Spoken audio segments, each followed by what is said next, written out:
हाय बच्चों, कैसे हो। आज मैं क्लास 6 का वीडियो लेकर आया हूँ साइंस का। ठीक है, फर्स्ट चैप्टर फूड। ठीक है, फूड चैप्टर लेके आया हूँ और इसको हम लोग पढ़ेंगे क्लास 6 का फर्स्ट चैप्टर साइंस का। मेरे चैनल को सब्सक्राइब कर लीजिएगा, वीडियोज़ को लाइक शेयर कर दीजिएगा। ठीक है, तो पढ़ाई स्टार्ट करते हैं। Food chapter, food where does it come from. ठीक है, ये चैप्टर हम लोग पढ़ने वाले हैं, तो स्टार्ट करते हैं। कह रहे हैं what did you eat at home today. आज आपने घर पर क्या खाया है।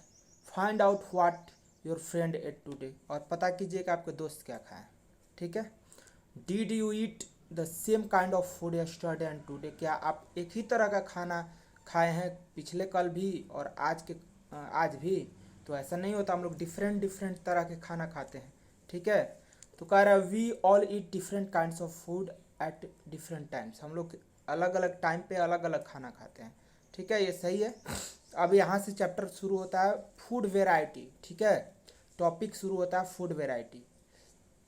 यहाँ से इस चैप्टर का पहला टॉपिक फूड वेराइटी स्टार्ट होता है। तो फूड वेराइटी हम लोग पढ़ लेते हैं। एक्टिविटी दिया है, एक्टिविटी 1। ठीक है, कह रहे हैं ask your friend in the school about the items they would be eating during a day. तो अपने दोस्त से पूछिए स्कूल में कि उन्होंने आज क्या खाया है। ठीक है, दिन भर में। ठीक है, या क्या खाने वाले हैं। See if you can also get this information from friends staying in different states of the India. आपके अगर दोस्त एक स्टेट से दूसरे स्टेट में भी हैं, मतलब कि सिर्फ बिहार में नहीं है, यूपी में नहीं है, दिल्ली में नहीं है, बल्कि कर्नाटका में है, आपके तमिलनाडु में है, तो उनसे भी पूछिए सॉरी कि उन्होंने क्या खाया। आप पाएंगे कि हर एक जगह अलग अलग तरह के खाना मिलता है। ठीक है, बनता है।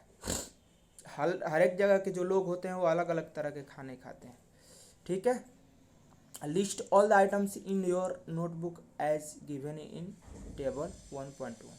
और इन सब चीज़ों को है नोटबुक में बनाइए, जो टेबल दिया है 1.1 इसके अकॉर्डिंग। ठीक है, इसके अनुसार आप इसको किस में बनाइए, आप बनाइए इसको नोटबुक में। ठीक है, ऐसा टेबल बनाइए और लिखिए for as many friends as possible. जितने दोस्तों के साथ आप पूछ सकते हैं कि उन्होंने क्या खाया है आज, क्या खाने वाले हैं, क्या पिछले दिन खाया था, उसका यहाँ बनाइए एक टेबल। ठीक है,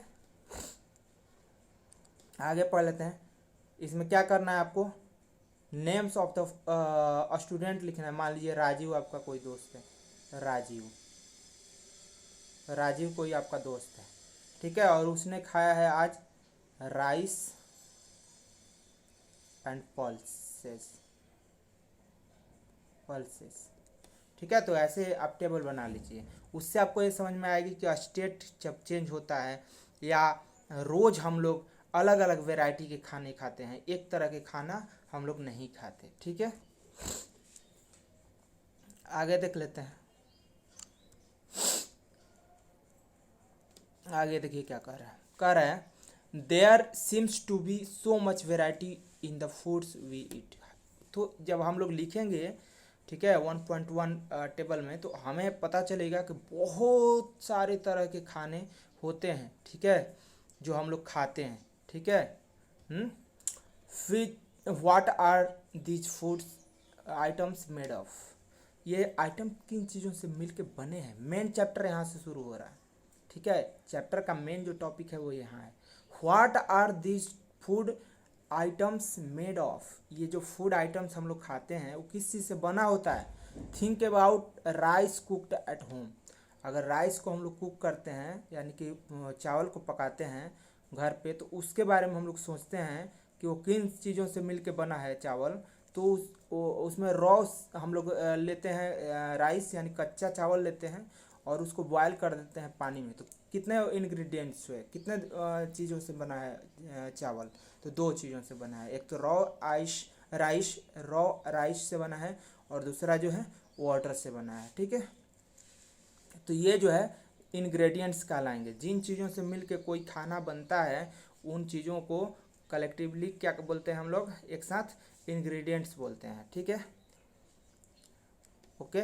अब कह रहे हैं on the other hand some food items are made with many ingredients. बहुत सारे ऐसे खाने होते हैं जो बहुत सारे इंग्रेडिएंट्स से मिलके बने होते हैं, बहुत सारे चीज़ों से मिलके बने होते हैं, ठीक है। जैसे कि हम लोग अगर वेजिटेबल करी बनाते हैं तो उसमें बहुत सारी चीज़ें डालनी पड़ती है, वेजिटेबल्स डालनी पड़ती है, सॉल्ट डालनी पड़ती है, इसके अलावा स्पाइसेस यानी मसाले डालने पड़ते हैं, तेल डालना पड़ता है, ठीक है, सब्जियां डालनी पड़ती है, नमक डालनी पड़ती है, और मसाले डालने पड़ते हैं, और तेल डालना पड़ता है, ठीक है। अब एक्टिविटी 2 पढ़ लेते हैं।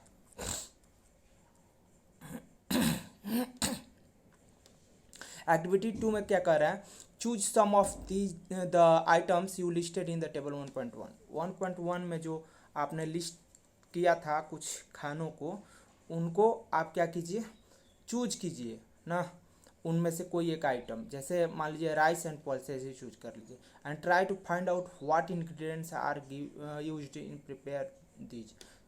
तो उन चीज़ों को बनाने में कौन कौन सी इंग्रेडिएंट्स यानी कि क्या क्या चीज़ें लगी हैं उसको फाइंड आउट कीजिए, उसको पता कीजिए। तो कौन कौन सी चीज़ें लगी है राइस में और पल्सेस में। राइस में तो लगी है आपके रॉ राइस और साथ ही वाटर, लेकिन पल्सेस में बहुत सारी चीज़ें लगी हैं, जैसे कि पल्सेस लगी हैं, ठीक है, उसके बाद ऑयल लगा है या घी लगा है, ठीक है, इसके अलावा आपका नमक लगा है, ठीक है, और मसाले लगे हैं। इतनी बात समझ में आ गई। आगे क्या कर रहे हैं, आगे कह रहे हैं discuss with your friends and elders at home. तो आप ये इसको पता लगा सकते हैं कौन सी चीज़ किन चीज़ों से मिलकर बनी होती है, अपने घर पे बड़ों से पूछ करके, या फिर दोस्तों से पूछ करके, या टीचर्स से पूछ करके, ठीक है। अब कह रहा है कि 1.2 एक टेबल दिया है, ये food items and their ingredients. Food items दिए हुए हैं और किन चीज़ों से मिलकर बने हुए हैं ये भी दिए हुए हैं। जैसे रोटी जो होती है या चपाती, वो किससे मिलकर बना होता है, आटा और वाटर। आटा में मिला दिया जाता है क्या, पानी, ठीक है, और उसको पकाया जाता है रोटी। साथ ही दाल जो है वो किन चीज़ों से मिलकर बने होते हैं, पल्सेस से, वाटर से, सॉल्ट यानी नमक से। तो फिर से देख लेते हैं, दाल से, इसके अलावा आपके पानी से, नमक से, तेल से, घी से, और किससे, मसालों से, ठीक है। इतनी बात समझ में आ गई। आगे बढ़ते हैं हम लोग, आगे बढ़ते हैं। थोड़ा गला खराब हो गया बच्चों, इसलिए मैनेज करना, ठीक है। इतनी बात समझ में आ गई। अब आगे देखते हैं, आगे क्या है, आगे है व्हाट डू वी फाइंड, हम लोग क्या पाते हैं। Do we find some ingredients common for different foods, क्या कुछ अलग अलग खानों को बनाने के लिए एक ही तरह के इंग्रेडिएंट्स लगते हैं। तो ये बात सही है, लगते हैं। जैसे सब्जी में भी मसाला लगता है, और आपका दाल में भी मसाला लगता है, नमक दाल में भी लगता है, सब्जी में भी लगता है। तो इसलिए कुछ चीज़ें जो होती हैं वो रिपीट होती हैं, ठीक है। अब आगे देख लेते हैं। अगला अगला टॉपिक है food materials and sources. Food materials and sources, it may be easy for us to guess the sources of some of the ingredients that we listed in 1.2। तो ये हो सकता है ना इजी गेस करना कुछ चीज़ों के सोर्स को, स्रोत को, जहाँ से वो बन के आई हैं ना, कुछ चीज़ों की ना, जो टेबल 1.2 में दिखाया गया है, ठीक है। जैसे कि फ्रूट्स एंड वेजिटेबल्स जो होते हैं वो कहाँ से आते हैं, पौधों से निकलते हैं, ठीक है। तो ये हमें पता करना आसान है ना, हम पता कर सकते हैं कि जो फूड होते हैं या फ्रूट होते हैं और आपके वेजिटेबल्स होते हैं वो कहाँ से आते हैं, पौधों से आते हैं, ठीक है। तो वहाँ से पता किया जा सकता है। Where do they come from, कहाँ से वो आते हैं पता चल गया, प्लांट से आते हैं, ऑफकोर्स प्लांट से आते हैं, बेशक, ठीक है। And what are the sources of rice and wheat, rice और व्हीट का क्या सोर्सेज हैं भाई, वो कहाँ से निकल के आते हैं, कौन कहाँ से प्रोड्यूस होते हैं, कहाँ से आते हैं, कौन सी चीज़ से बनता है आपका व्हीट और राइस। तो वो पौधों से निकलता है, पौधों के जो पौधों को उगाया जाता है उनसे निकलता है क्या, व्हीट और राइस, ठीक है। तो you may have seen paddy और wheat fields with rows and rows of plants. आप देखे होंगे खेतों को ना, धान के और गेहूं के, जिनमें बहुत सारे रोज में, बहुत सारे की क्यारियों में पौधे लगे होते हैं, ठीक है। विच गिव अस दिस ग्रेन्स, और वही हमें इस ये सब ग्रेन्स देते हैं, राइस देते हैं और व्हीट देते हैं, ठीक है। एंड देन उसके बाद there are food items like milk, eggs, meat which come from animals. इसके अलावा कुछ और भी हम लोग फूड आइटम्स जो है यूज करते हैं, जैसे कि दूध, अंडे और मीट, ये एनिमल से मिलते हैं, हमें एनिमल से, जानवरों से मिलते हैं। ठीक है, इतनी बात समझ में आ गई। अब एक्टिविटी 3 पढ़ लेते हैं। एक्टिविटी 3 में क्या कर रहा है, let us take the food items listed earlier and try to find out where they come from. तो जो पीछे हम लोग फूड आइटम्स के बारे में बात किए हैं या जो लिस्ट बनाए हैं ना, उनको ध्यान में रखते हुए हमें फाइंड आउट करना है, ठीक है, कि वो कहाँ से आते हैं, कहाँ से मिलते हैं वो, ठीक है, वो फूड आइटम्स किन चीज़ों से आते हैं, कहाँ से वो आते हैं, ठीक है, एंड दियर सोर्सेज। तो मतलब इंग्रेडिएंट्स उनके क्या हैं, जैसे इंग्रेडिएंट्स मतलब दाल था तो दाल का इंग्रेडिएंट्स क्या क्या था आपका, पल्सेस थी, नमक था, साथ ही साथ पानी था और मसाले थे। तो ये इंग्रेडिएंट्स कैसे आते हैं, ठीक है, कहाँ से आते हैं, और इंग्रेडिएंट्स कौन कौन से उस खानों में होते हैं, वो खाने किन चीज़ों से मिलकर बने होते हैं, और वो कहाँ से मिलते हैं, वो कहाँ से आते हैं, इन चीज़ों के बारे में हम लोग पढ़ने वाले हैं।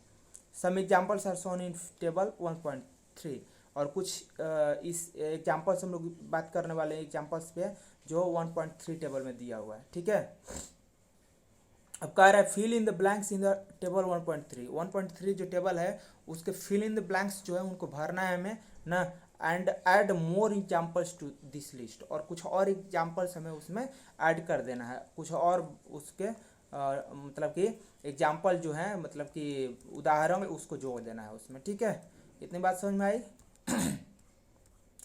ठीक है, तो हम देख लेते हैं टेबल 1.3, ये है आपका 1.3 टेबल। ठीक है, ingredients use to prepare food items and their sources. तो इंग्रेडिएंट्स कौन कौन से लगते हैं फूड आइटम की, डिफरेंट अलग अलग जो फूड आइटम्स हैं, जो खाने हैं, जो व्यंजन हैं, उनको बनाने में कौन कौन सी चीज़ें लगती हैं। ठीक है, और उनके सोर्स क्या है, उसके स्रोत क्या है, कहाँ से वो आते हैं। ठीक है, तो इडली बनाने के लिए हमें राइस की ज़रूरत पड़ती है, यानी चावल की, उड़द दाल की ज़रूरत पड़ती है, नमक की ज़रूरत पड़ती है, और साथ ही साथ पानी की। ठीक है, और ये आते हैं कहाँ से, पौधों से। ठीक है, पौधों से ये आते हैं। उसके अलावा चिकन करी बनाने के लिए हमें ज़रूरत होती है चिकन की, स्पाइसेस की, ऑयल या घी की, और पानी की। तो ये चिकन कहाँ से आता है, यानी मुर्गी, तो वो एनिमल है तो एनिमल से आता है, और स्पाइसेस जो हैं वो प्लांट से आते हैं। ठीक है, प्लांट से आते हैं, और जो ऑयल या घी है तो ऑयल जो है प्लांट से आता है, और जो घी है वो एनिमल से आता है। पानी तो आप जानते ही कहाँ से आता है। अब खीर मान लीजिए आपको बनानी है, तो खीर बनाने के लिए दूध चाहिए, चावल चाहिए, और साथ ही साथ शुगर यानी कि चीनी चाहिए। तो ये जो मिल्क है वो एनिमल से आता है, दूध जो है एनिमल से आता है यानी जानवर से, और जो राइस है यानी कि चावल है, और शुगर यानी कि चीनी है, वो कहाँ से मिलता है, पौधों से मिलता है। ठीक है, इतनी बात समझ में आई। आगे देखते हैं, आगे कुछ और है, हाँ थोड़ी सी है, इसको पढ़ लेते हैं फिर टॉपिक को एंड कर देंगे। ठीक है, तो आगे क्या कह रहा है कि what do we conclude from activity 3। Activity 3 से हम लोगों को क्या पता चला, plants are the sources of food ingredients like grains, cereals, vegetables and fruit. हमें ये पता चला कि जो पौधे होते हैं वही सोर्स होते हैं, वही स्रोत होते हैं, उन्हीं से मिलता है हमें क्या, ग्रेन्स यानी अनाज, सीरियल्स, ठीक है, और सब्जियां और फल। ठीक है, एनिमल्स प्रोवाइड अस मिल्क, और जो एनिमल होते हैं, जानवर जो होते हैं, वो हमें क्या देते हैं, दूध देते हैं, मीट यानी कि मांस देते हैं, साथ ही साथ अंडे देते हैं। ठीक है, cows, goats and buffaloes are some common animal which give us milk. कुछ ऐसे जानवर हैं जो हमें दूध देते हैं, जैसे कि गाय है, बकरी है, और भैंस है। ठीक है, milk and milk products like butter. तो देखिए वो सिर्फ दूध तो देते ही हैं, उनके अलावा उन दूध से हम लोग बहुत सारी चीज़ें बना लेते हैं, जैसे बटर बना लेते हैं, क्रीम निकल आता है। ठीक है, या फिर पनीर बना लेते हैं, चीज़ बना लेते हैं, कर्ड यानी दही बना लेते हैं। ठीक है, और ये चीज़ें पूरी दुनिया में उपयोग में आती हैं, पूरी दुनिया में ये चीज़ें खाई जाती हैं। ठीक है, can you name some other animals which give us milk. और जानवर अगर आप जानते हैं जो हमें दूध देते हैं तो उसको भी बताइए, जैसे कि ऊँट हो गया। ठीक है, इसके अलावा आपका ऊँट के अलावा हो गया ये गधे हो गए, गधे भी दूध देते हैं, साथ ही साथ आपका हो गया सुअर हो गया, वो भी दूध देते हैं। ठीक है, तो ये सब बातें आप लोगों को आशा करता हूँ कि समझ में आ गई होगी। और आज के सेशन यही एंड करते हैं। मेरे चैनल को सब्सक्राइब कर लीजिएगा, वीडियोज़ को लाइक शेयर कर दीजिएगा। Thank you.